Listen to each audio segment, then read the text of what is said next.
Because we don't experience the harshness of winter and death and, the death of nature in that kind of way, in order to rebirth and renew in the springtime and summer, it's created this really toxic hustle culture that thrives so much out here, where people are constantly on the go, people are constantly trying to do the next thing, and they forget the self-care. Even though self-care practices are very encouraged out here, I feel like there's also this subconscious like, okay, I did my one thing for self-care, now it's time to da-da-da-da-da. You know what I mean? That's not how we're supposed to be. There's very much a lack of allowing ourselves to flow like nature flows. Hi, welcome back. This is a new day for you, but it is the same day for me. Today, I wanted to talk about the beauty of death and rebirth. That may or may not be the title of the video, but that's definitely the theme. So, if you guys know me on a personal level, or if you've just scrolled through my social media, even on YouTube, I don't private a lot of my older videos. I'm just letting them live. I think there's a video or two that are gonna remain private. There's a video that is on private that I do want to unprivate. It's a cover of Adele's Make You Feel My Love that I made in 2020 when we were in the middle of the pandemic and all the riots were happening for Black Lives Matter, and I was just crying in the video talking about how we need to support our brothers and sisters, and then I sang Make You Feel My Love crying and it was definitely the igniting of my public humanitarian activist side that I never really fully stepped into before. And then I think the year or two afterwards, I was just like kind of shy about that video existing publicly. So I privated it.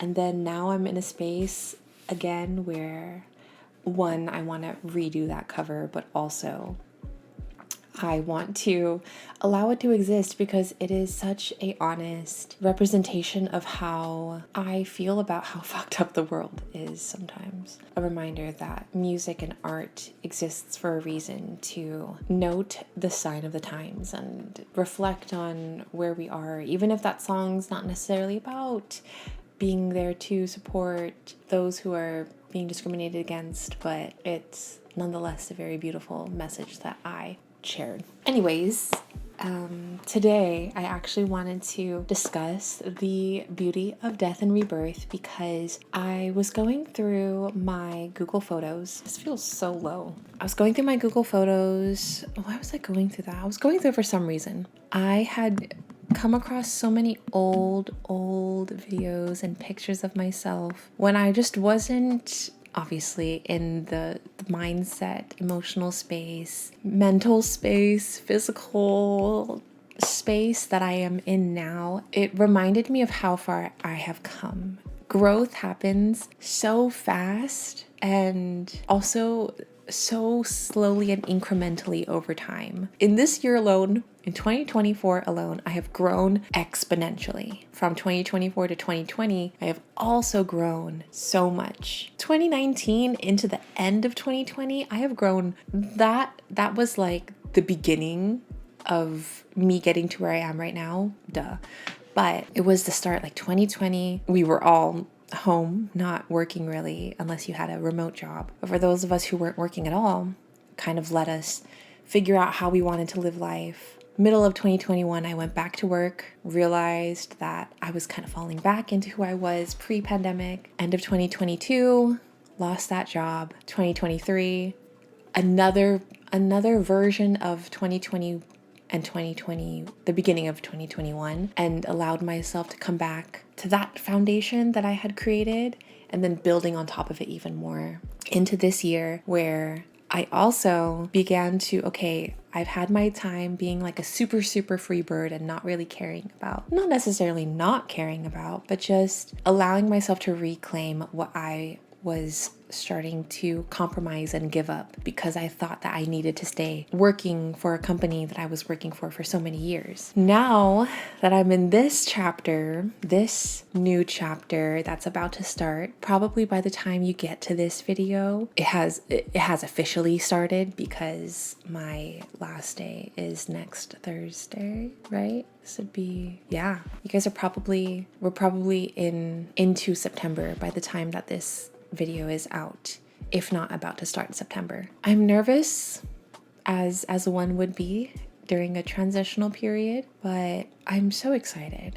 And I say that over and over again, but it's so true because I have seen the kind of bow and arrow effect that losing something, being pulled away from something so that I can step into a new door has done. That bow and arrow effect. We think that when we lose something, that it's a negative thing and that, oh, like I need to figure out what I'm going to do next. I'm going to blah, blah, blah. I'm going to do this. I have to do this. And I have to, you know, when we think of the concept of a bow and arrow, you have to pull back in order for yourself to let go. And if you're aimed in the right direction, you're going to hit your target. And I know that I have been slowly practicing my form, and by the time you guys see this video, I'm gonna be in the air. Possibly literally, mostly metaphorically. Death and rebirth is such a beautiful thing. We see it in nature, we see it in life, in physical life. Like, as sad as it is for people to pass on into a new life, into the next stage of life, if you believe in that. But then there's also the beauty of new life being born and watching that grow and nurture that. That's why I thought being a nanny at that stage in life, when I started being a nanny, was so pivotal for me, because that baby was 7 months old when I first met her. Maybe a little bit younger, just about 7 months old. And watching her grow from 7 months to 14 months is crazy. The things that she picks up on. I literally met her and she wasn't crawling yet. And then the first day that I started officially working, which was a couple days after that, she was crawling. And then she was getting up and starting to stand. And then she was doing the couch walk and like walking with her walker. And then she's picking up on words. She'll recite words as best as she can back to you when you say them to her, and it's able to connect in her brain. Death and rebirth, we need it. We need it in order to thrive. In the same way that we need to clean up our spaces in order to allow ourselves to bring in new things. In the same way that plants and nature have to die, or what looks like dying, in order for themselves to bloom again when it is time. We forget, especially as someone who lives in California, I've always wanted to write an essay or talk about this in some sort of way. How when you live in California, especially Southern California, I have no real understanding of how Northern California works, because I know San Francisco area gets a little bit more of the gloom more consistently throughout the year, whereas down here in the LA OC, and then I know San Diego area, it's really, really pretty and beautiful for a lot of the year. And I had this conversation with someone, Mr. Man, when I first met him.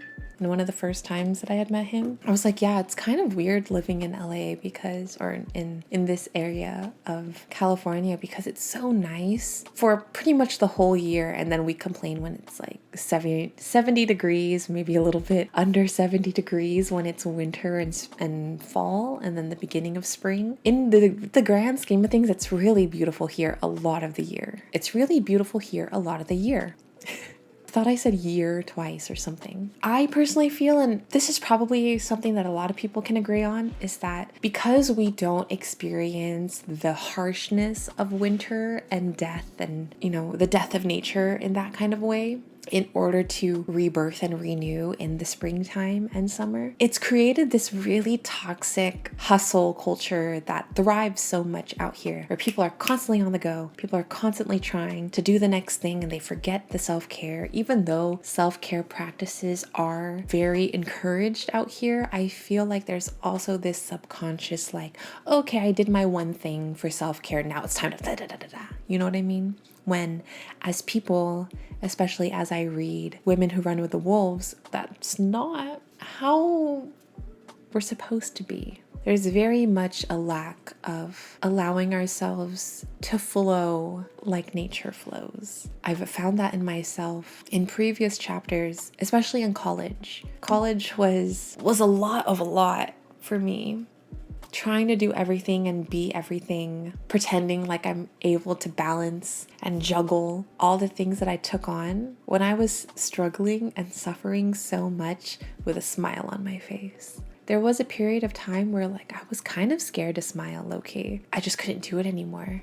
I don't think it was a fear of smiling. I think I just physically couldn't do it anymore and I lost that sense of myself. And then I found it again. I find myself smiling so much more these days over the littlest thing, which is such a beautiful thing, which is I feel how life should be. I just want to, I don't know if I'll probably post some pictures here, but when I think of 2020 and before me, 2015 to 2020, 2015 to 2019, beginning of 2020 me, I just want to hug her.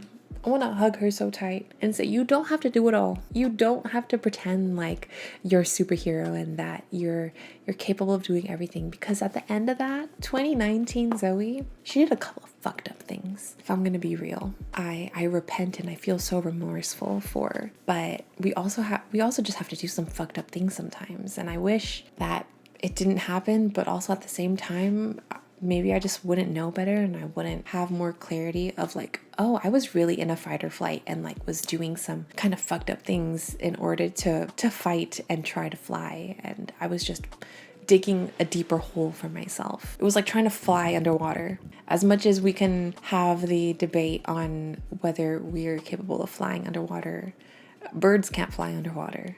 So I don't think humans can, even in the metaphorical sense. We can see it on our bodies, in our physicality. When I look at pictures and videos of myself from pre-2020, pre-mid 2020, even 2021, I was still going through it. Yes, I was in the beginning stages of the development of the version of me that sits before you today. There were so many things that I've had to grow out of in various ways. I had to have thought that I was in love and that I had found my person and my people, to have my heart broken really bad in order to come back to myself and understand what it is that I really want, versus thinking that I should just settle for whatever is available to me at that very moment. Even when at the core of me, I knew that it wasn't right, because why was I feeling that way? And why was I talking to myself that way? And why was I compromising what I needed and just feeling so stressed and emotionally overwhelmed all the time? Whereas now, I can't remember the last time that I cried in the way that I did before. I was constantly crying. Maybe it was because I was drinking a lot. Maybe it was because when I was smoking a lot, I didn't really cry that much. But I was detached in different ways to my clarity and to my voice. And these days, when I cry, it's because it's something that my tears need to be shed for, because ouch, that hurts, but not in the way of, oh, this person makes me feel some type of way, so this is why I'm crying over it, because I'm just so passionate. It goes back to reminding myself of how much I love having peace. I think a lot of us get confused by what we think love and life should look like because of the dramatic throes that television and entertainment and what people sing about in songs. That's also something that I've had to restructure for myself. If I kept singing music that was talking about some kind of fucked up stuff, like being toxic in relationships, wanting to get back at someone because they're with someone new, that's only going to call that back into you. I find music to be such a powerful form of magic, because you're speaking these things into existence, and because they have a catchy tune and the melody gets stuck in your head and you're just thinking these things, do we not see that as a form of spells? If you don't want to believe and think that's hoodoo, so be it, but you can't tell me I'm wrong when song lyrics get stuck in your head and it's, I might kill my ex Not the best idea. Kill his girlfriend next. How? I don't remember the lyrics. Yeah, I did a cover of that a couple years ago when I was going through what I was going through. Last year? Beginning of last year? I don't remember when I did that cover. I had done that cover and I was still in that space of holding on. What was it that I said? Carrying my past as accolades, thinking that I don't even know what I was thinking at the time. I probably do, but in this very second, I can't put it into words. I no longer resonate with that. I'm happier and I'm in the pursuit of love. Love in its various forms, not just with my romantic interest, but love in all the ways. My friend May said this at her event the other day, where there's so many versions of love that we neglect to acknowledge because we think that romantic love is the most important love of all. But for ZTA, my sorority, the greatest, what is it? And the greatest of all is love. Oh my gosh, I might be quoting that wrong. But that was in our love is so important to approach life through the lens of love, to love on others, to love on yourself, to put love into everything you do. Love is so important that we forget to use it at its most rawest state, in our most rawest state. I've been working on getting back to that, having a foundation of love, moving through love in all the things that I do. It's tough. It's tough when you have a chip on your shoulder because of how we perceive life to have fucked us over. It is just a consequence of how we had approached it. We only reap what we sow. And if you sow some shit, you are going to reap some shit. Your harvest is not going to be as bountiful as it could have been if you approached it from the lens of love, if you nurtured it through love. And I see that in the plants that I have. This one, she's a little troublemaker. She's the longest plant that I've had though. So still green, still thriving. I think I just need to repot and resoil her. But all the other plants that I have, like this one right here, I've had her also for a minute. Most recently, I don't know if you can see it. There are I would probably get a new leaf, a couple of leaves, a handful of leaves every now and then. Right now, I have 1, 2, 3. I have 12 places on here that are growing simultaneously. In my bathroom, in my shared bathroom, I rehomed a lily, oh my goodness. What is it? I think it's a lily. What kind of lily? I rehomed her and it was just a couple of strands. And now she's so big. She's so fruitful. She's thriving. She's so happy.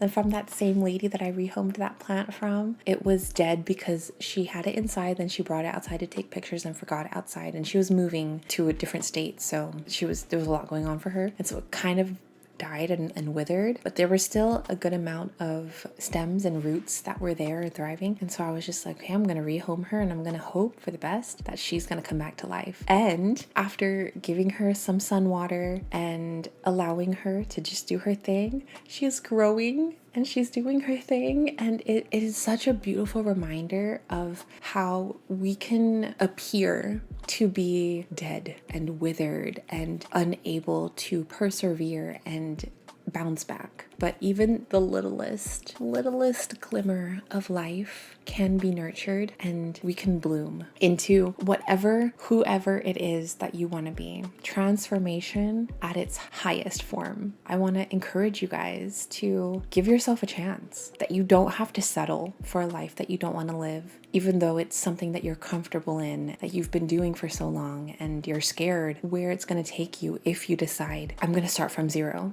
I've started from zero.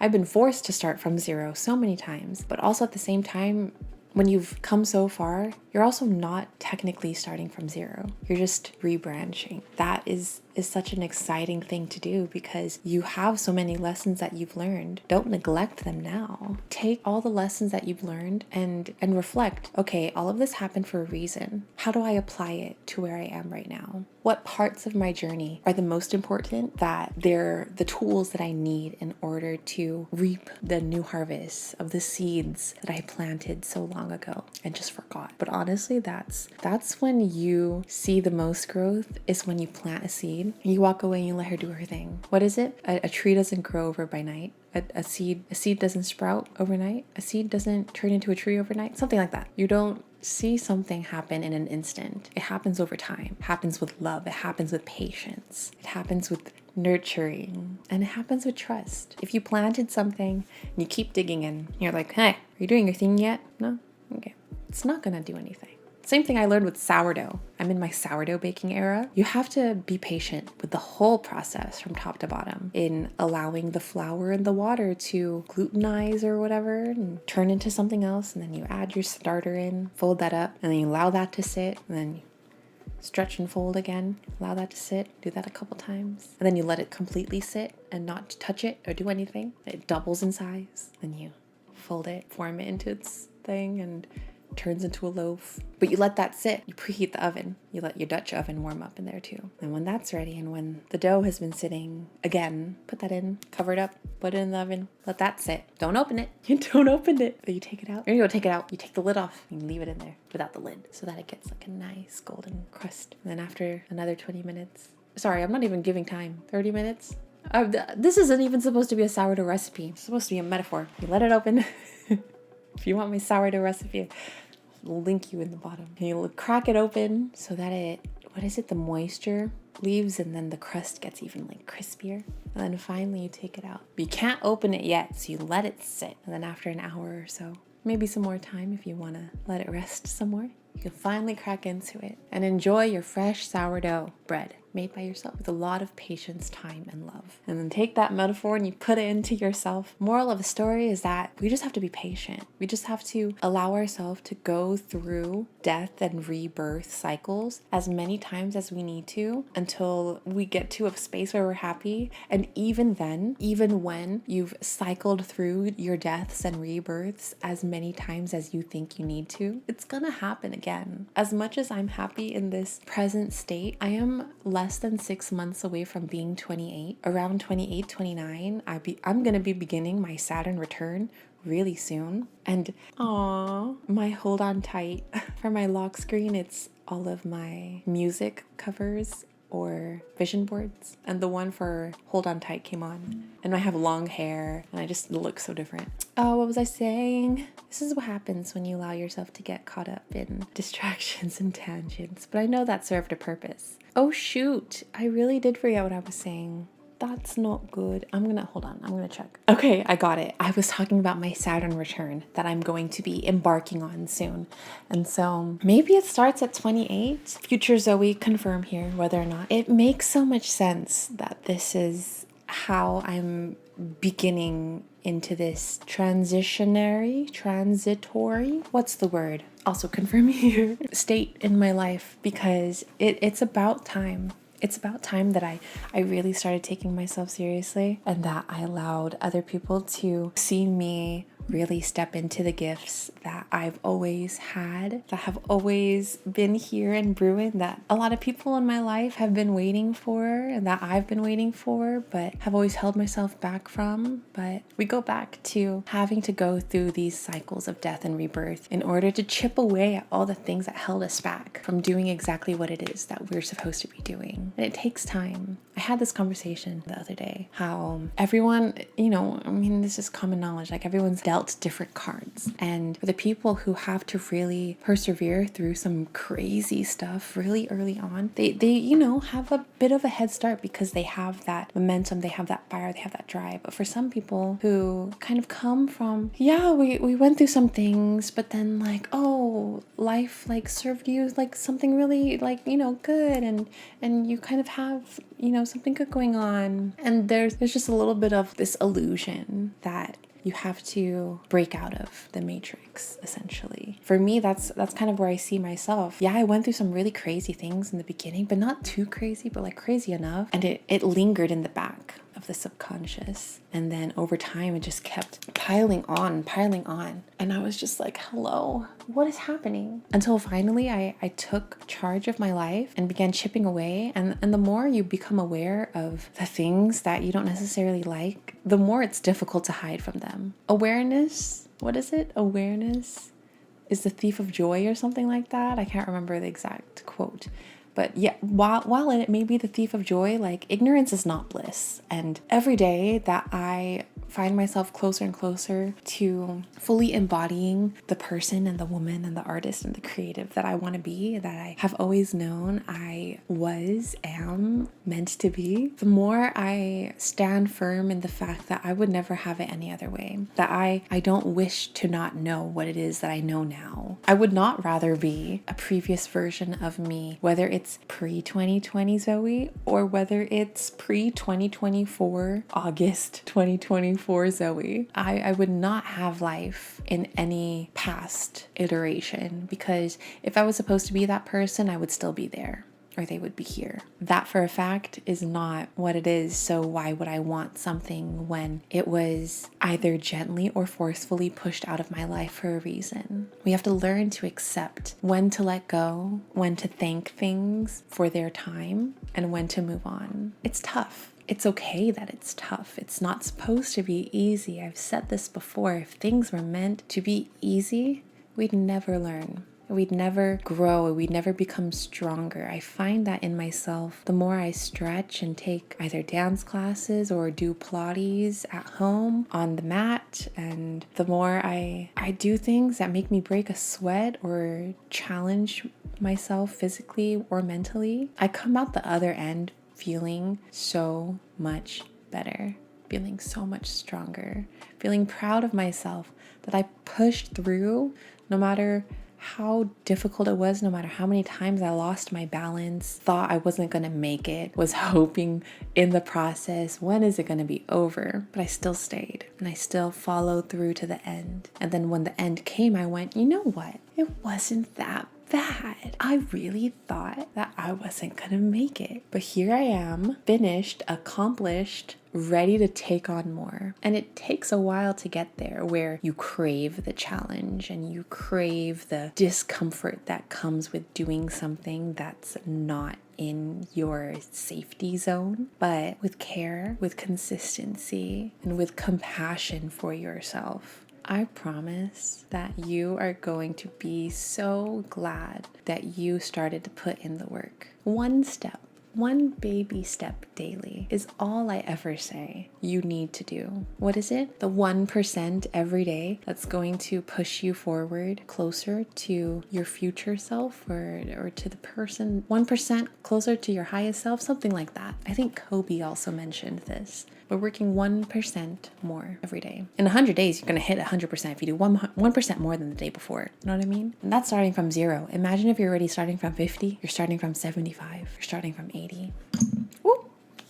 It's challenging, but again, we need the challenges. The challenges are what makes the end result worth it. Olympians don't become Olympians because they kind of fucked around and found out. I mean, they fucked around and found out, but they put in a lot of work. You can put in a lot of work. You can be an Olympian in your own right. You don't have to go to the Olympics in order to win gold at whatever it is you're pursuing in this life. And with that, I believe I'm going to end this here. Yeah, I feel like we may have strayed away from the death and rebirth topic, but I also believe that everything I've said ties in somehow. I'm sure. I have faith. I wouldn't want to stop it here if it didn't make sense. So, I love you. Be nice to yourself today. Drink some water, get some sun, and allow yourself to let go of whatever it is you need to let go right now. Open yourself up to whatever it is that is making its way towards you right now, and meet it there. I love you. I will see you very, very soon. Ta-ta.